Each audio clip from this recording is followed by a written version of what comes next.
저번 시간에 4절부터 6절의 말씀을 통해서 무엇이 강조되었었냐면 은사는 다양하다. 그러나 그 은사를 주시는 분은 성부 하나님, 성령 하나님, 성자 예수님, 그 삼위의 하나님이 친히 주시는 것이다. 그렇기 때문에 모든 은사들은 삼위 하나님에 의해 주어지는 것이고 삼위의 하나님에 의해 사용되어져야 하는 것이고, 모든 은사들은 그 삼위의 하나님께 영광될 수 있는, 영광을 돌릴 수 있도록 사용되어져야 된다라고 하는 부분이 강조되어 우리가 확인했었습니다. 그러면서 그 은사들은 당연히 교회의 유익을 위해서, 교회의 하나됨을 지켜내기 위해서, 교회의 덕을 세우기 위해서 모든 은사들이 사용되어져야 한다라는 부분을 확인했었습니다. 그래서 4절에 은사는 여러 가지나 성령은 같습니다. 출처를 이야기하는 것이죠. 직분은 여러 가지나, 직분은 섬김의 내용들이었습니다. 직분은 여러 가지나 또 그 직분을 주시는 분은 예수 그리스도 삼위의 하나님이셨습니다. 또한 사역, 활동하게 하시는 이는 활동하게 하시는 것은 여러 가지나 모든 것은 모든 사람 가운데 이루시는 하나님은 같으니 성부 하나님에 의해 주어지는 것이었습니다. 그래서 모든 은사는, 모든 은사의 출처는 삼위의 하나님이시고, 그래서 삼위 하나님에 의해 모든 은사가 사용되어져야 하는 것이고, 그렇게 사용되어진 모든 은사는 하나님께 영광되어져야 하며 교회를 유익하게 해야 합니다. 여기서 벗어나면 받은 은사를 잘못 사용하는 것이거나, 여기서 벗어나면 하나님이 주신 은사가 아닐 수도 있는 것입니다. 이제 바울은 그렇게 주어진 다양한 은사, 교회의 상황과 형편에 따라 주시고, 또 교회의 상황과 형편에 따라 섬기게 하시고, 또 교회의 상황과 형편에 따라 활동하게 하시는 그 은사들을 구체적으로 이제는 설명해 나가기 시작하는데, 오늘 본문은 우리가 흔히 이해하고 있는 성령께서 주시는 은사로 여겨지는 것들에 대해서 바울이 이야기를 합니다. 그런 바울의 설명을 오늘 확인하면서 지금 우리가 나누었던 은사의 어떤 기본적인 본질과 이것이 전혀 다르지 않구나, 역시 그 내용으로 구체적으로 들어가도 이 은사는 하나님이 주시는 것이고, 은사는 하나님에 의해 사용되어져야 되는 것이고, 그 은사는 당연히 하나님께 영광이 되고 교회를 유익하게 하는 데 사용되어지는 것이 옳은 거구나, 이 부분을 우리가 확인하게 될 것입니다. 좀 보실까요? 7절 함께 읽습니다. 이제 구체적으로 살펴보겠습니다. 7절 시작. 각 사람에게 성령을 나타내심은 유익하게 하려 하심이라. 자, 저를 보세요. 하나님께서 성도들에게, 성령 하나님께서 성도들에게 은사를 주시는데, 이것을 오늘 바울이 7절에서 뭐라고 표현하냐면 각 사람에게 성령을 어떻게 한대요? 나타내신대요. 은사를 이렇게 표현하는 거예요. 성령께서 나타내시는 걸로, 성령이 나타나시는 걸로 설명을 하는 겁니다. 그러니까 은사의 어떤 모습은 다양하지만 그 다양한 모습이 다 누구를 나타내시는 거라는 거예요. 성령을 나타내시는 거라는 의미가 여기에 담겨 있는 겁니다. 그러니까 이것을 신학적으로 이렇게도 표현해요. 그래서 성령의 자기 표현이다. 은사는 성령의 자기 표현이에요. 그러니까 모든 다양한 여러 모양으로 주어진 은사들은 항상 누가 나타나야 되는 거예요?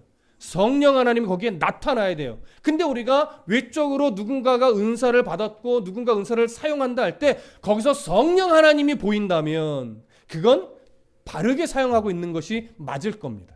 그런데 그 은사, 받은 은사를 사용함에 있어서 잘 보니까 하나님이 드러나는 것이 아니라 뭔가 자기 의가 드러나고 자기 교만이 드러나고, 거기서 뭔가 자기가 아니라 어떤 돈을 밝히고 무엇인가 하나님이 아닌 다른 것이 자꾸 강조되어지고 보여지고 드러난다면 두 가지 중에 하나죠. 잘못 사용하고 있거나 하나님이 주신 은사가 아닐 수도 있는 거죠. 그래서 우리는 은사라고 하는 것은 항상 누가 나타나야 돼요? 성령 하나님이 나타나야만 하는 거예요. 그래서 바울이 정확하게 표현하는 거예요. 각 사람의 성령을 나타내심은, 이게 바로 은사를 주셨다는 것과 동일한 표현인 겁니다. 성령을 나타내시는 겁니다. 그래서 성령께서 은사라고 하는 다양한 형태를 통해서 자기를 나타내시는 건데, 그것을 어떻게 표현하냐면 7절의 시작을 이렇게 하죠. 각 사람에게 나타나신다라고 말해요. 각 사람에게. 여러분, 이 각 사람이라고 하는 표현을 우리가 조금 주목해서 보실 필요가 있어요. 이미 사실은 여러분 다 알고 있어요. 그걸 제가 다시금 정리를 해드리는 건데, 자, 각 사람에게라고 하는 표현이 가지고 있는 중요한 몇 가지 의미 중에 첫 번째는 뭐냐면, 이 은사라고 하는 것이 특별해 보이는 일부 몇몇의 성도들을 대상으로 주어지는 것이 아니다라고 하는 거예요. 그러니까 은사라고 하는 것은 뭔가 뭐 기도를 많이 한다거나 산기도를 특별히 한다거나 그래가지고 하나님으로부터 특별한 몇몇 사람이, 기도 많이 하는 몇몇 사람이 하나님으로부터 마치 칭찬을 받듯이 받는 것이 아니라는 거예요. 은사는 그렇게 주어지는 것이 아니라는 겁니다. 성령의 은사는, 성령이 자기를 나타내시는 이런 은사들은 몇몇 사람을 대상으로 하는 것이 아니라 각 사람, 모든 교회를 구성하고 있는 모든 성도들을 대상으로 하고 있는 것이다. 이런 의미가 이 안에 우선 담겨 있습니다. 또 하나, 각 사람에게라고 하는 표현은 그것과 함께 또 무엇을, 어떤 의미를 가지고 있냐면, 교회를 구성하는 그 공동체, 성도 개개인이 가지고 있는 독특한 어떤 성향, 성품, 어떤 능력, 자질, 이런 게 있잖아요. 그런 모든 것들을 고려하여 하나님이 획일화시키지 않고 그런 것들을 하나님이 보시고 그 사람에게 맞게끔 필요한 은사들을 하나님이 다 주신다라고 하는 거예요. 그러니까 은사들이 주어지는 정도라든가 종류라든가 모양새가 같아요, 달라요? 다 다르게 주어진다라고 하는 거예요. 그래서 에베소서 4장 7절에 우리가 저번 주에도 살펴봤지만, 우리 각 사람에게 그리스도의 선물의 분량대로 은혜를 주셨다라고 바울이 에베소서에서도 말하고 있는 겁니다. 무슨 말씀인지 이해되시죠? 또 하나 생각해 보실 게 있어요. 각 사람에게라고 하는 표현이 가지고 있는 또 하나의 의미는 뭐냐면, 교회 공동체를 구성하고 있는 각 사람들, 모든 성도들은 모두가 다 하나 이상의 은사를 하나님이 다 주셨다, 안 주셨다? 주셨다. 이 부분은 우리가 명확하게 이해를 해야 됩니다. 물론 이제 조금 더 살펴보면, 아, 그렇구나, 이게 맞구나, 내게도 은사를 주신 게 맞구나, 이걸 이제 확인하게 될 텐데, 각 사람에게라고 하는 이 표현, 다시 정리를 해보면, 성령께서 은사라는 모양새를 가지고 교회를 구성하고 있는 모든 성도들에게 자신을 나타내어 주시면서 그 사람의 독특한 성향들을 하나님이 다 고려하여 필요한 것들을 하나님의 뜻에 의해 하나 이상씩은 다 주셨다.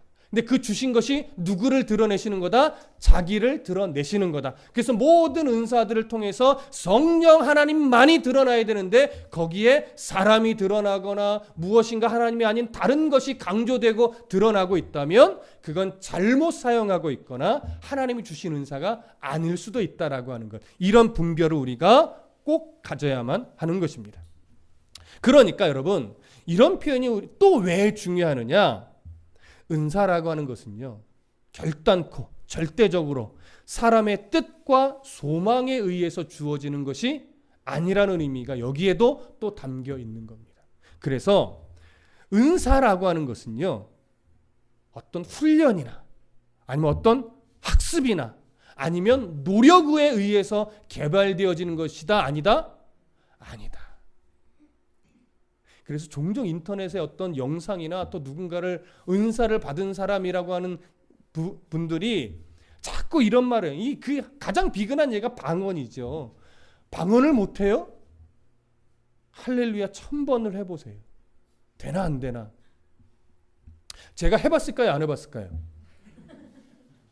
안 해봤을 것 같죠? 해봤어요. 아니, 방언을 못하는, 사모하진 않는데 한번 해보신, 저를 딱 붙잡고 기도를 하시더니 방언의 은사를 받았다는 거예요. 나는 한 번도 그런 어떤 느낌을 가져본 적이 없는데 받았다 이거죠. 그래서 한번 해보시래. 그래서 안 된다고. 그랬더니 할렐루야를 1000번만 해보시래. 물론 그때도 그렇게 해서 되는 게 아니라는 건 알고 있었어요. 그러나 그래, 한번 내가 해보겠다 이거죠. 그래서 골방에 들어가서 무릎을 꿇고 두 손을 모으고 할렐루야를 1000번 하니까 정말 되는 것 같아. 근데 그게 되는 게 아니라 뭐였을까요? 혀가 꼬이는 거더라고요. 혀가 꼬이니까 그렇게 되는 것 같은데 사실은 아니었어요. 저는 지금 이 얘기를 방언의 은사가 없다라고 말하는 게 아니에요. 방언의 은사라고 하는 것이 그런 식으로 주어지거나 그런 식으로 개발되는 것이 아니라는 걸 말하는 거예요. 그래서 방언이라는 것은 하나님이 주셔서 내가 받아 하나님의 뜻에 의해 쓰여져야 되는 것이지, 그것이 내가 사모하는 마음과 이렇게 매치될 때는 마치 내가 사모하여 기도하니까 받은 것처럼 여길 수 있으나, 모든 사람에게 똑같이 사모하면 방언을 주셔 이렇게 적용할 수 있는 건 아니란 말이에요. 무슨 말씀 이해되시죠? 그래서 오늘 성경은 분명하게 각 사람에게 성령 하나님이 자신을 친히 나타내시는 거예요. 그래서 우리가 12장 11절에도 보면 이 모든 일은 한 성령이 행하사 누구의 뜻대로? 하나님의 뜻대로 각 사람에게 나누어 주는 것이라고 정확하게 표현하는 거예요. 하나님의 뜻대로 각 사람에게 맞게 하나님의 필요에 따라 주시는 것이지, 나는 저 은사를 가지고 싶어, 받고 싶어, 그래서 사모하여 막 금식하며 산에 올라가서 기도한다고 받는 것이 아니에요. 가끔 그게 하나님의 뜻과 맞을 때 그렇게 된 것처럼 여겨질 뿐이에요. 무슨 말씀인지 이해되시죠? 그러면서 이제 7절로 돌아오면 바울이 이렇게 말합니다. 각 사람에게 성령을 이런 식으로 나타내심은 뭐하려 하심이라? 유익하게 하심이라. 여러분, 유익이라고 하는 것은 굉장히 중요한 거예요. 모든 각양각색의 은사들은 초점이 하나예요. 뭐예요? 유익하게 하려고. 유익하게 하려고. 유익이라고 하는 것에는 하나님께는 뭘 돌릴 수 있어야 된다? 영광을 돌릴 수 있어야 된다. 교회에는 덕을 세울 수 있고 하나됨을 지켜낼 수 있는 이런 방향성을 가지고 모든 은사가 사용되어져야 되고, 그렇게 사용되게 하기 위해서 뭐예요? 성령 하나님이 주셨다라고 하는 거예요. 그런데 잘 생각해 보시면 한국교회가 가지고 있던 문제점이 뭐예요? 하나님이 이런 목표와 방향성을 가지고 주신 은사들로 인해서 교회가 분열되고 깨지는 경우가 참 많이 있었습니까? 없었습니까? 많이. 이게 안타까운 거예요. 하나님이 주신 은사가 아니다라고 말하고 싶은 게 아니에요. 하나님이 주신 은사들이 맞았을 겁니다. 교회를 더 하나님이 세워가게 하기 위해서 그런 은사들을 고린도 교회처럼 풍성하게 주셨을 때가 있었거든요. 그래서 교회가 그런 은사들로 말미암아 세워지고 늘어나고 커지고 이런 적이 분명히 우리 한국교회에 있었단 말이에요. 근데 그것이 어느 시점이 딱 지나가니까 이제 어떻게 쓰기 시작한 거예요? 사람을 드러내고 파당을 가르고 누구의 은사가 더 우월한가를 또 비교하기 시작했고, 그러다가 도가 지나치니까 이런 은사를 받지 않으면 구원받지 못한 것과 마치 동일시하는 모습까지도 생겨난 거예요. 잘못 사용한 겁니다. 은사의 모든 방향성, 무엇을 위해서? 유익하게 하려 함이라. 방언이라는 것도 마찬가지입니다. 물론 나중에 말씀을 드리겠지만 방언의 은사를 받았으면 하나님 앞에서 그것이 바르게 사용하는 것이 옳습니다.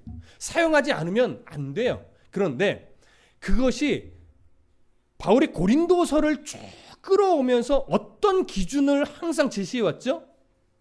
절제라고 하는 것을 항상 가지고 왔어요. 무엇 때문에 절제하는 거예요? 혹여나 그것을 내가 절제함 없이 사용할 때 누군가가 힘들어하고 불편해할 수 있다면 기꺼이 그런 은사를 뭐 할 수 있어야 돼요? 절제할 수 있어야 돼요. 그러니까 이렇게 표현하면 안 돼요. 저것들은 방언도 할 줄 모르면서 내가 방언할 때 말이야 시시콜콜 그거 뭐 하지 말라고 그런다고 손가락질한다고 막 비웃는다고 이런 식의 어떤 마음을 가지면 이미 그걸 잘못 사용해요. 물론 그렇게 생각하는 사람이 옳다 이거는 아니에요. 그러나 내가 막 큰 소리로 막 방언으로 기도할 때 그것이 교회 안에서 어떤 불편함을 끼치지 않으면 얼마든지 해도 되는 거예요. 근데 혹여나 누군가의 성향이나 교회 분위기 자체가 약간 그걸 불편하게 여긴다면 절제할 수 있어야 된다는 거죠. 그렇게 해서 균형감을 맞춰갈 때 그 은사는 교회를 유익하게 하고 하나님께 영광을 돌릴 수 있도록 사용하는 겁니다. 이게 가장 쉬운 예를 들었지만 그 외에 다른 모든 은사는 마찬가지예요. 내가 이런 은혜가 있고 하나님이 주신 달란트가 있고 은사가 있어요. 그래서 날 막 그걸 사용하고 싶어요 하는데 그 사용함이 때로 누군가를 불편하게 한다면 뭐 할 수 있어야 된다고요? 절제할 수 있어야 된다. 이게 은사를 바르게 사용하는 거예요. 그래서 은사를 주신 것도 중요하지만 은사를 유익이라고 하는 방향성을 가지고 사용하는 것은 더 중요한 겁니다. 이 방향성을 놓치면 하나님이 기뻐하지 않으신다는 거 꼭 기억하시기를 부탁드립니다. 자, 그러면 이제 은사에 대한 부분으로 오늘 들어가는데 8절부터 10절에서는요. 바울이 은사에 대해서 9가지를 먼저 제시를 합니다.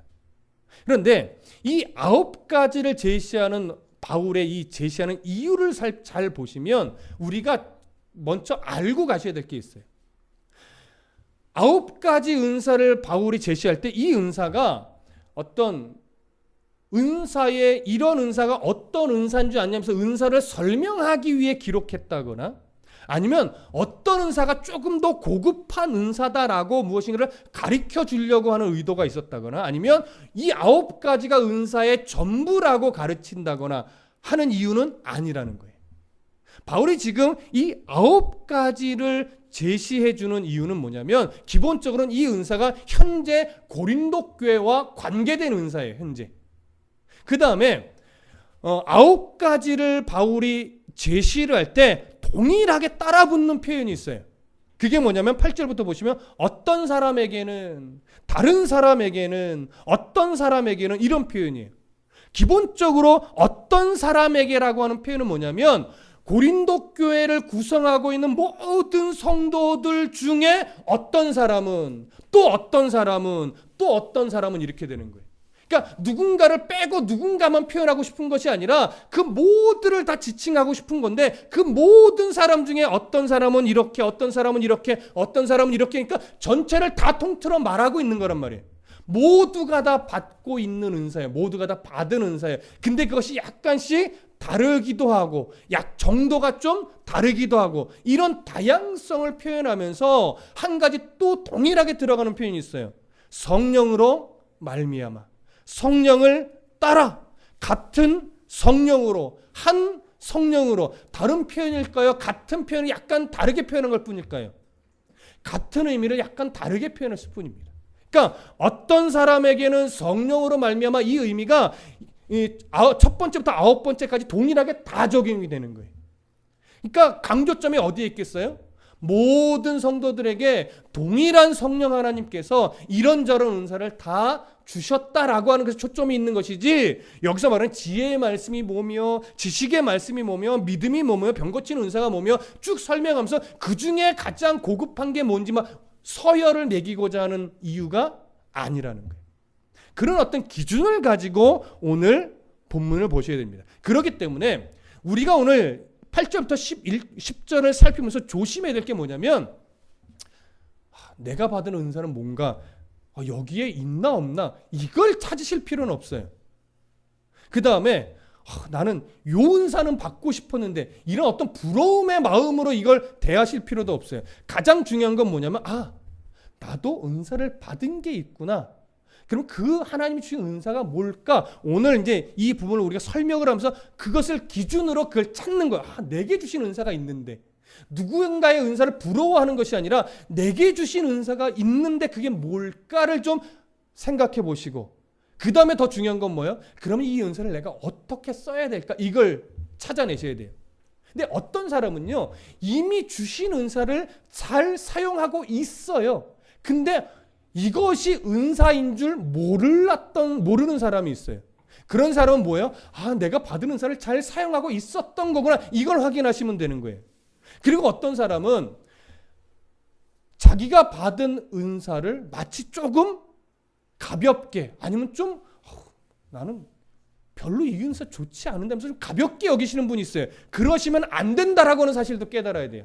그리고 받은 은사를 뭔가 하나님이 주신 범위 안에서 내가 적극적으로 사용해야지 내가 왜 이렇게 이런 은사를 그냥 멀리 미뤄두고 간과했었나 이런 어떤 자기의 생각도 가지실 수 있어야 됩니다. 그래서 주신 은사가 무엇인지 확인하고 주신 은사를 잘 사용하고 있었구나 이런 확인도 하고 주신 은사를 내가 더 바르게 열심히 써야 되겠구나 이런 결심도 오늘 내용을 통해서 일어나셔야 됩니다. 그러면 오늘 말씀을 잘 전하고 잘 들은 겁니다. 이해되시죠? 자, 그러면 이제 하나씩 조금 확인을 해보겠습니다. 8절 다 같이 읽어보겠습니다. 8절만 시작. 어떤 사람에게는 성령으로 말미암아 지혜의 말씀을, 어떤 사람에게는 같은 성령을 따라 지식의 말씀을. 자, 여기 보시면 어떤 사람에게는 성령으로 말미암아, 충분히 어떤 의미인지 이해되시겠죠? 어떤 성도들에게는 하나님이 어떤 은사를 주셨느냐? 성령 하나님께서 친히 자기의 뜻에 따라 자기를 드러내게 하기 위해서 지혜의 말씀을 주셨다라고 하는 거예요. 그럼 이제 지혜의 말씀이 뭐냐? 이것도 어느 정도 아실 필요가 있으니까 좀 설명을 드리겠습니다. 정확하게 지혜의 말씀은 이거다 단정하기는 조금 어렵습니다. 그러나 어느 정도 우리가 이해할 수 있는 부분은 뭐냐면 지혜의 말씀이라는 것은 복음이나 예수 그리스도의 십자가의 은혜를 전달할 때 필요한 은사로 보여집니다. 그래서 조금 어떤 말하는 능력이라고 말할 수 있을 거예요. 말하는 능력. 그러니까 이런 어떤 말을 전달하는 능력과 관련이 된 은사인데 이런 말을 전달하는 능력은 주로 누구에게 필요할까요? 설교자에게 필요하겠죠. 또 복음을 전하는 자에게 필요하겠죠. 때로는 사역자, 목회자가 아니더라도 어떤 작은 그룹에서 복음을 좀 전하는 위치에 있는 자, 이런 자들에게 필요하겠죠. 그래서 이 은사는 주로 설교자와 복음 전도자의 위치에 있는 자들에게 필요한 은사이고 이들에게 복음을, 예수 그리스도를 잘 설명하기 위해서 주신 은사라고 하는 겁니다. 그런데 이 은사가 자기만을, 이런 유의 은사가 자기만을 드러내고 자기만을 높이는 은사가 될 때는 설교자나 복음 전도자가 아니라 어떤 사람이 될까요? 그냥 말쟁이 밖에 되지 않습니다. 그래서 가장 위험한 사람이 누구예요? 설교자예요. 강단에서 말씀을 전하는 은사를 받았잖아요. 그러면 그 말씀 전함을 통해서 누구만 드러나도록 애써야 돼요? 성령 하나님만 드러나야 돼요. 왜요? 우리 7절에서 확인했잖아요. 각 사람에게 성령을 나타내심은 유익하게 하겠습니다. 유익이라는 건 그 성령 하나님이 영광 받으시도록 교회에 유익하도록 성도들이 하나님 말씀 따라 살아가는 그 씨름을 하도록 이런 의미를 그러니까 다 내포하고 있는 거예요. 그러니까 오늘 강단에서 제가 말씀을 증거하는 이 은사를 활용할 때 하나님의 은혜로 활용을 할 텐데 여기서 이 설교를 들은 성도들이 우리 목사님 말씀 잘하시네 이렇게만 받았다면 저는 말쟁이밖에 안 된 거예요. 그런데 오늘 이 말씀 전함을 통해서 여러분들이 그 성령 하나님의 마음을 발견하고 내게 주신 어떤 하나님의 메시지를 듣고 아멘 그리고 또 뭔가 취하라고 하는 결단이 일어났다면 저는 이 은사를 바르게 잘 사용한 거죠. 여러분들도 그 은사를 바르게 받으신 거죠. 무슨 말씀 이해되세요? 그러니까 생각해 보세요. 자, 이 은사가 이런 유의 은사가 설교자에게만 줬을까요? 전도자에게만 줬을까요? 여러분들에게는 안 주셨을까요? 다 주셨죠. 이런 은사는요 안 주실 수가 없어요. 다 줬어요. 근데 다른 건 뭐냐면 그것을 활용하는 능력은 약간씩 다 다르게 주셨어요. 저는 강단에서 말씀을 잘 전할 수 있는 은사를 주신 거고 그런 은사를 받은 다음에는 나름대로 노력을 통해서 개발은 되죠. 그런 개발조차도 안 된다. 이걸 아까 말씀드린 건 아닙니다. 그러나 그럼에도 불구하고 수많은 목회자들에게 하나님이 이런 은사를 주셨겠지만 이런 은사를 주신 정도는 또 다 다르죠. 자, 바울 얼마나 우리에게 도전을 주는 또 신앙의 참 본보기가 되는 신앙의 어른 아닙니까? 근데 바울이 이런 말을 표현하고 전달하는 은사에 충만했을까요? 부족했을까요? 정말 많이 부족했어요. 바울에 비해서 아볼로는 이런 말을 전달하는 은사를 충만하게 받았을까요? 적게 받았을까요? 충만하게 받았어요. 그래서 고린도 교회가 어떤 파 생겼어요? 바울파니, 아볼로파니, 게바파니, 예수파니 이런 갈라짐이 있었다고요. 그런 은사를 잘못 바라본 거죠. 그러니까 나는 설교를 참 논리적으로 잘하는 아볼로가 더 우월하다고 생각해. 나는 아볼로파야. 아니야, 바울은 말은 좀 못하지만 그로 인해서 교회가 세워졌잖아. 바울의 어떤 그 헌신을 보라고 하면서 나는 바울파야. 그런 은사들을 잘못 바라보는 것이고 잘못 사용하고 있는 겁니다. 그러나 바울은 고린도전서 3장 5절에서 무엇이라고 말해요? 이건 찾아봐야 되겠어요. 고린도전서 3장 5절로 가보시죠.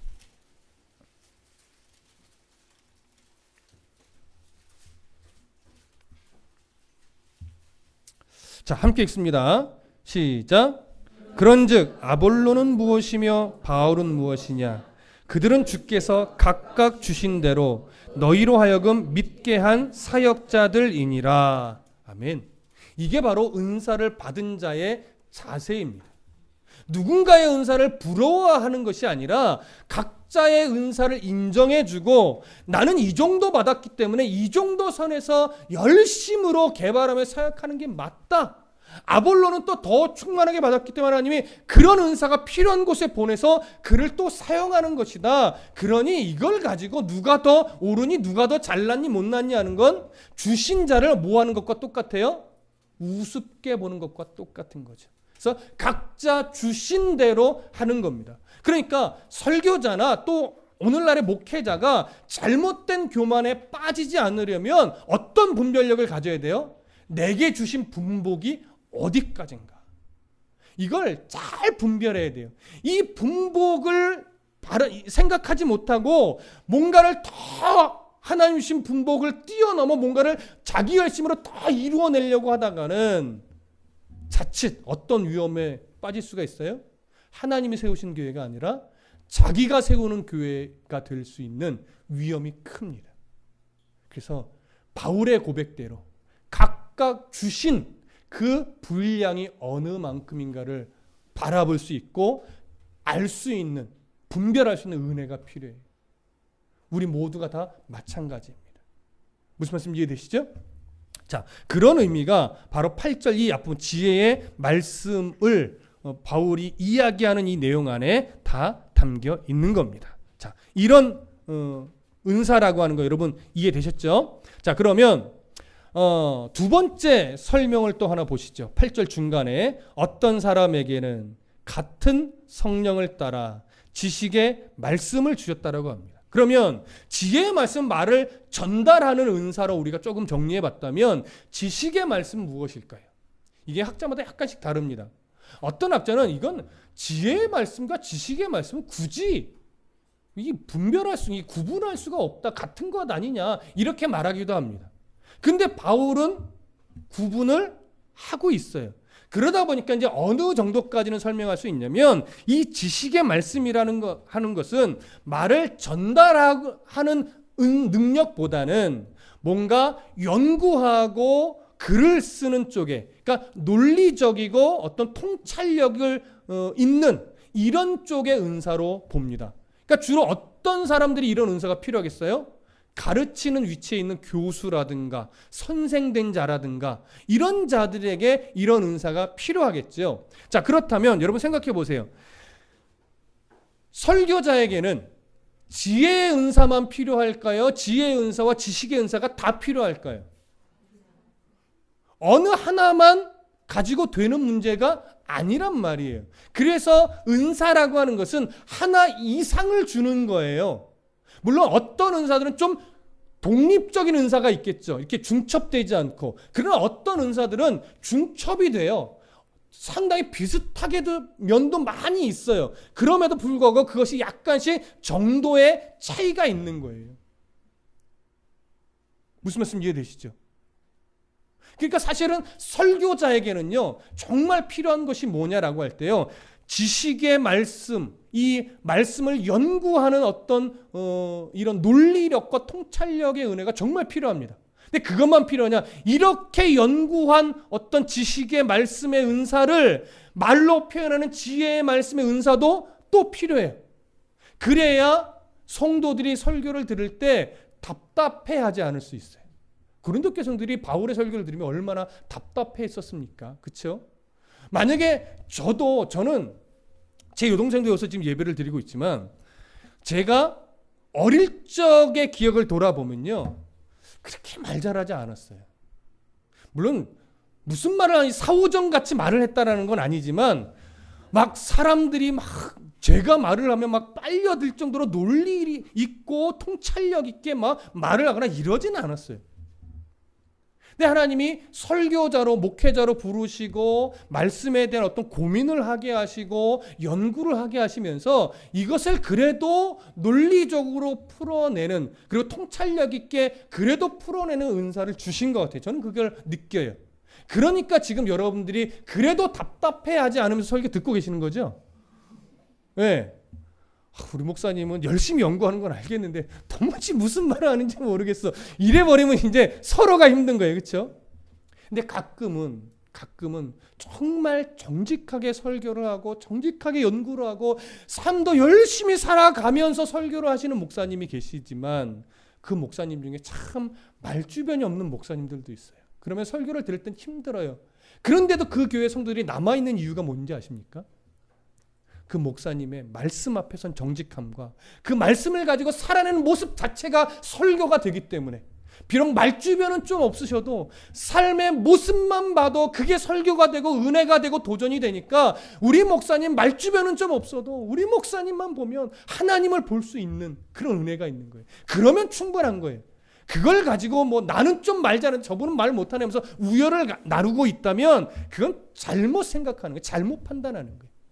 여러분들도 다른 목사님들을, 물론 싹군 목사님은 아니에요. 그런 사람들은 구별하셔야 돼요. 근데 그렇지 않다면 은사, 하나님 주신 은사가 좀 다르구나 이렇게 보시고 인정해 줄 건 인정해 줄 수 있어야지, 이거 모든 걸 다 뭐 다르네 뭐 그러네 하면서 우열을 나누고 이래버리면 우리가 잘못되는 겁니다.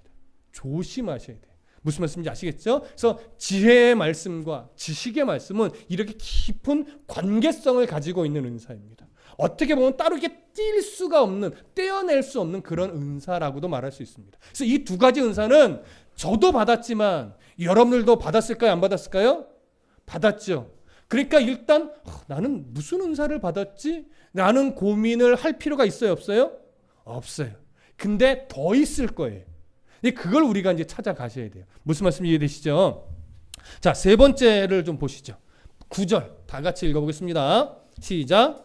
다른 사람에게는 같은 성령으로 믿음을, 어떤 사람에게는 한 성령으로 병 고치는 은사를. 자, 세 번째는 이거죠. 다른 사람에게는 같은 성령으로. 앞에랑 동일한 의미라고 말씀드렸습니다.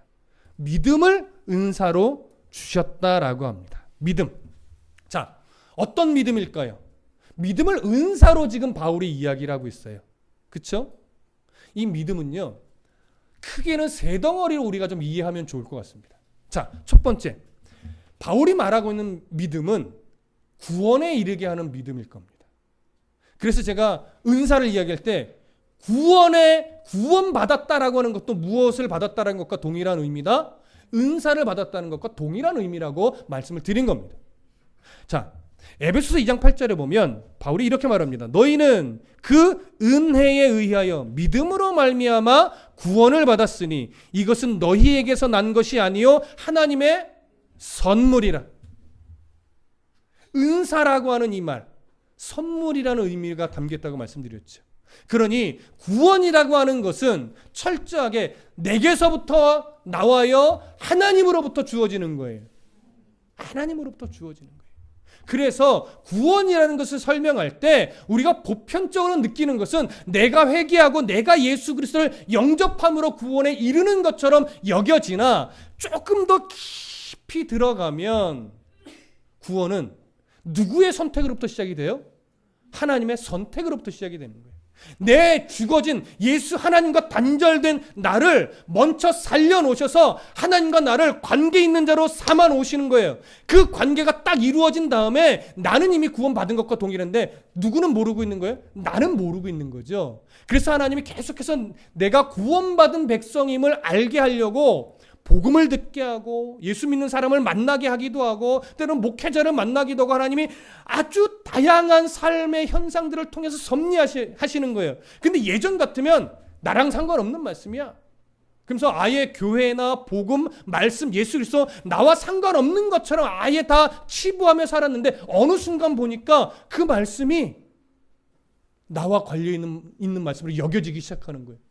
근데 어느 순간 예수님이 십자가에 죽어주셨다는 그 사실이 정말 날 위해 죽으신 사건이라는 것이 내가 느껴지고 인정되어지는 거예요. 그러다 보니까 내가 이제 예수 그리스도를 주로 고백하고 시인하며 또 세례까지 받게 되는 거죠. 그 모습만 보면 내가 회심하고 내가 결단하고 내가 예수 그리스도를 영접한 것 같지만 그렇게만 보면 구원의 출발점, 그 근거가 누구에게 주어져요? 내게 주어지죠. 그러나 그게 틀린 건 아니에요. 그 모습만 보면 그렇게 되나 출발점은 어디서부터? 이미 내 영을 살려주신 하나님으로부터 출발해야 된단 말이에요. 그것이 은사이고 그것이 선물인 겁니다. 그래서 믿음은, 구원에 이르는 믿음은 하나님이 우리에게 선물로 주신 은사다 아니다? 은사다. 그러니 이 믿음도 여러분이 은사로 이미 받았다 안 받았다? 받았다. 그래서 바울은 믿음을 은사라고 말하는 겁니다. 그러나 이것만 있느냐? 그렇지는 않습니다. 자, 두 번째로 우리가 생각해 볼 수 있는 믿음은 뭐냐면요. 어떤 기적적인 현상을 일으키는 믿음도 있어요. 자, 고린도전서 13장 2절에 가보면 산을 옮길 만한 모든 믿음이 있을지라도 이런 표현이 있습니다. 물론 약간의 다른 적용이 될 수도 있겠으나 믿음이 하나님 앞에서 올바르면 여러분 산을 옮길 수 있다라고 하는 겁니까? 없다라고 하는 겁니까? 옮길 수 있다라고 하는 겁니다. 물론 오늘날 이것을 근거로 산을 옮기려고 하는 믿음을 발휘해서는 안 되죠. 지금 시대에 적용할 수 있는 건 아닙니다. 어떤 사람이 산을 옮겨달라고 기도했더니 공사가 갑자기 일어나서 그 산이 다 깎이고 그 흙들을 다 다른 곳에 산처럼 쌓아뒀더라. 기도 응답받았다. 이렇게 말하는 분도 있는데 물론 하나님이 그렇게 응답할 수도 있지요. 그러나 이건 그렇게 적용할 수 있는 내용은 아닙니다.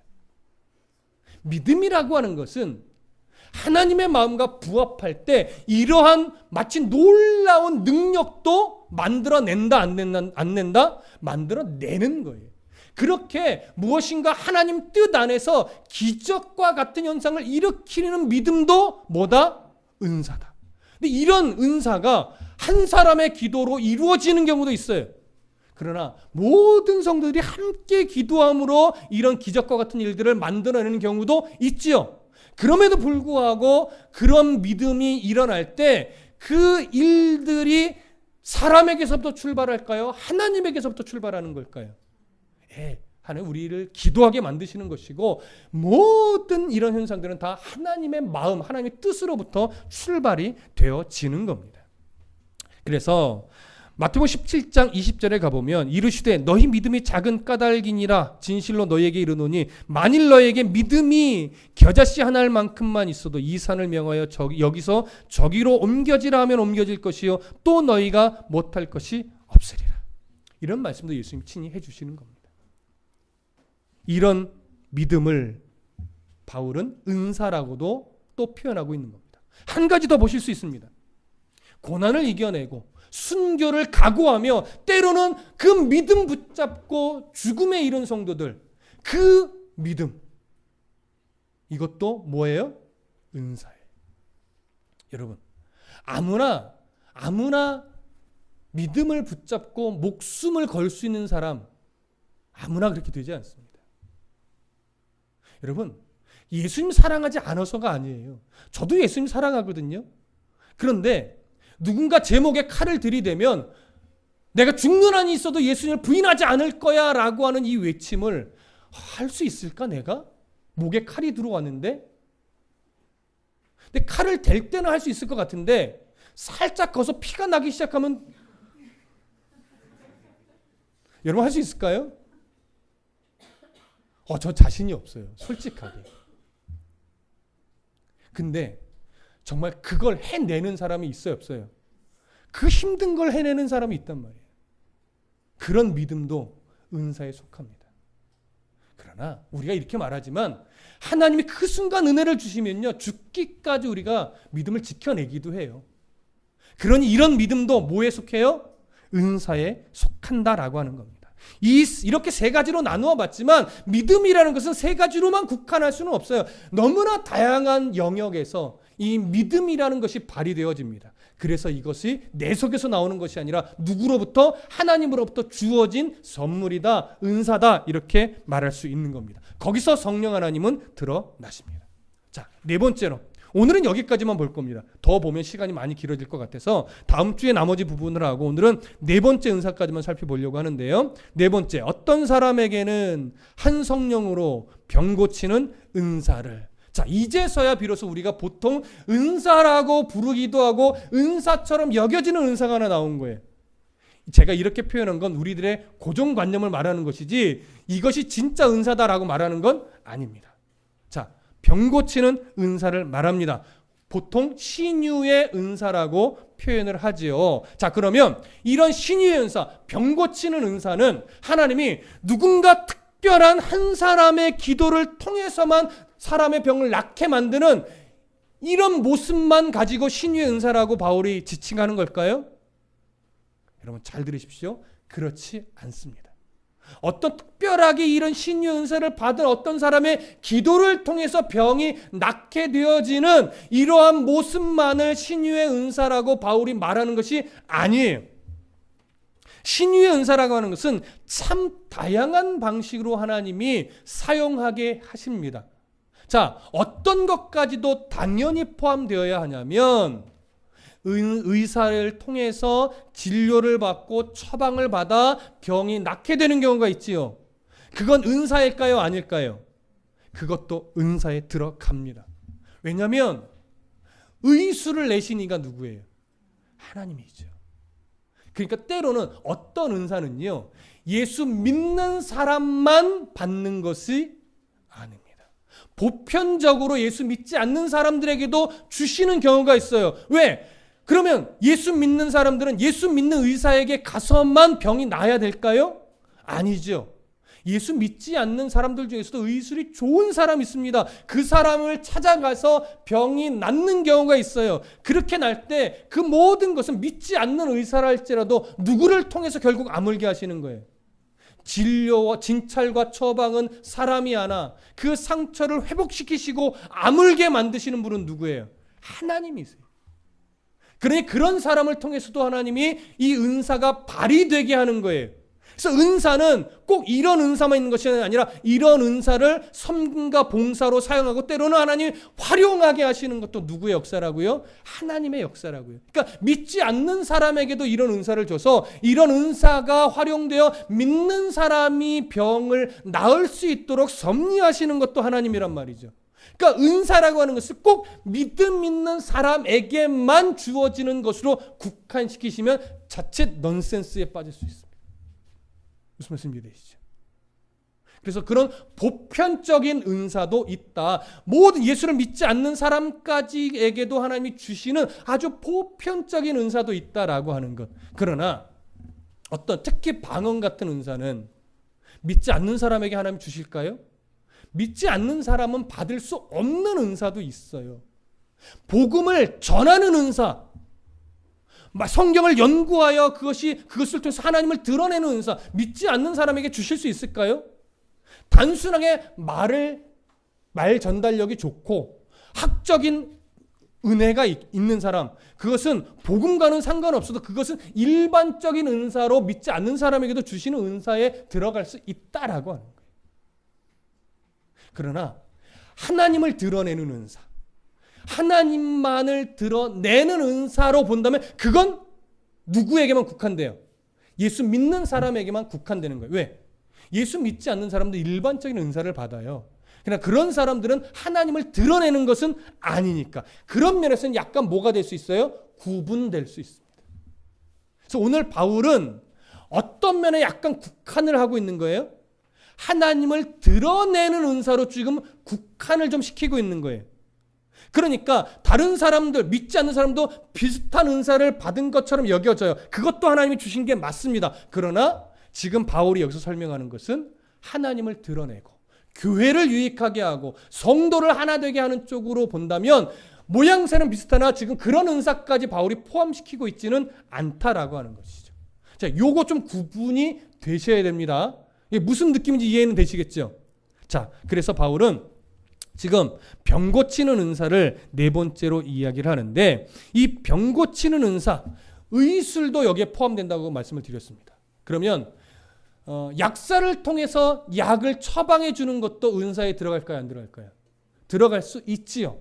그러면 어느 좀 신유의 은사를 받은 어떤 특별한 사람 말고 모든 성도들이 누군가의 병이 낫기를 소망하며 하나님께 기도하며 애썼어요. 그래서 그 사람이 병이 나을 수 있지요. 자, 그건 은사일까요? 아닐까요? 그것도 은사에 들어갑니다. 근데 어떤 사람은 설교를 듣는 중에 하나님께 대한 소망을 가져요. 하나님, 내가 이 병이 나을 수 있다면. 근데 그게 하나님 마음과 딱 맞아 떨어지는 때가 있을 수 있겠죠. 그래서 설교를 듣는 중에 병이 낫기도 해요. 그건 은사일까요? 아닐까요? 그것도 은사가 될 수 있어요. 저는 제가 기도해서 누군가의 병이 난 적은 거의 없습니다. 근데 가끔 기도하고 약을 먹으면 감기가 좀 빨리 떨어질 때도 있어요. 자, 그런 것도 일면 뭐에 들어갈 수 있죠? 은사에 들어갈 수 있어요. 크고 작고 정도의 차이가 다 있을 뿐이지 모든 사람에게 신유의 은사는 다 있습니다.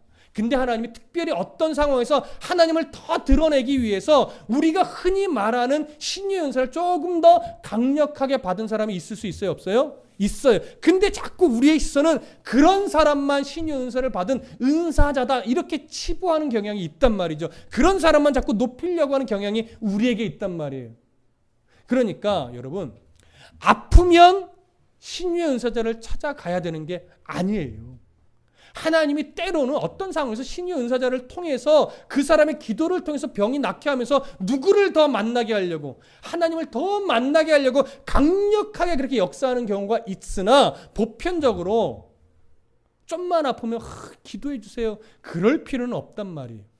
내가 믿음을 가지고 기도하며 약국 가서 약을 사 먹으면 되는 거고, 믿음을 가지고 기도하며 의사를 찾아가서 진찰을 받고 처방을 받아 약을 먹어서 나으면 되는 거예요. 근데 그건 내게 주신 신유의 은사라고 여기지를 않고 자꾸 특별한 사람에게만 가서 기도받아 병이 낫는 것만 신유의 은사라고 여기는 것이 우리의 연약함이죠. 그러지 마십시오. 그럴 필요 없습니다. 특히 오늘날처럼 하나님 한국 땅처럼 의술을 발전시켜 놓고 약을 발전시켜 놓은 이 시대에는요, 그렇게 신유의 은사를 쫓아다닐 이유가 거의 없습니다. 필요가 없다라는 것 아니에요. 신유의 은사가 필요합니다. 그러나 보편적으로 우리가 그런 은사들을 쫓아다닐 시대는, 지금 시대는 아니다라고 하는 것이죠. 그래서 거기에 매일 필요가 없다, 이것을 조금 한 번 더 제가 강조를 합니다. 자, 그러면 오늘 이 네 가지 은사를 우리가 좀 설명을 하면서 우리 안에 어떤 마음이 드십니까? 아직도 그래도 신유의 은사만큼은 한 번쯤 받아봤으면 좋겠다, 이런 생각이 드십니까? 그러면 지금 약간 핀트를 잘 못 맞추시는 거예요. 누구에게나 정도의 차이가 있을 뿐 다 받은 거구나. 그러나 그것이 부러워할 것이 아니라 내게 주신 이 은사들, 크고 작은 이 은사들을 바르게 사용하려고 내가 노력하고 애쓰는 것, 이게 가장 중요하구나. 이런 것들을 발견하셨으면 오늘 설교를 잘 들으신 겁니다. 그리고 이미 나 이 은사를 잘 사용하고 있었구나. 그리고 또 이런 거, 내가 예전에는 없었는데 하나님이 살아오면서 인생을 통해서 내게 이런 은사를 개발시켜 주셨구나. 참 감사하다. 이런 마음이 드셨으면 여러분 설교를 잘 들으신 겁니다. 그러니까 이제 필요한 건 뭐예요? 이런 생각들을 이제 잘 정리해서 하나님께 영광이 될 수 있도록, 그리고 여러분들 교회에 유익하도록, 그리고 성도와의 관계가 더 성숙해질 수 있도록 이런 은사를 때로는 절제하며 때로는 잘 발휘하며 사용해내는 것, 이게 중요합니다. 그렇지 않고 조금이라도 그런 은사로 인해서 누군가와 다툼이 생기고 교회에 유익되지 않는 방향으로 흘러간다면, 그걸 깨달았다면 굉장히 조심하셔야 된다는 거예요. 이걸 꼭 명심하시고 우리에게 주신 은사 잘 사용하여 우리 하나님의 마음을 기쁘시게 만드는 그런 모든 성도의 삶이 되시기를 부탁합니다.